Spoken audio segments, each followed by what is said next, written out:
How to contact Chipotle support using the help page. Hi everyone, I'm here to assist you today without any delay. Let's jump right in.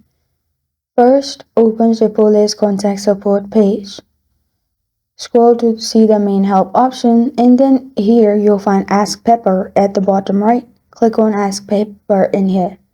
After you've clicked on Ask Pepper in here, you will find this kind of screen pop up.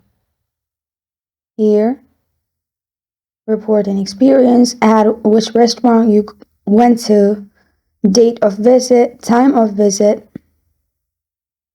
Then scroll down. You'll find order confirmation code.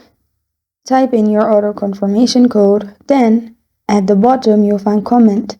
There you can comment what you want.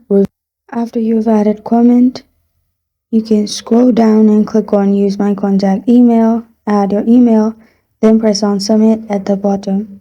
After you do that, you're good to go. This is how to contact Chipotle support using the help page. Thank you for joining me today. If this video helps you out, please leave a like and subscribe for more. Got a question or want to suggest a topic, comment below. Thank you for watching.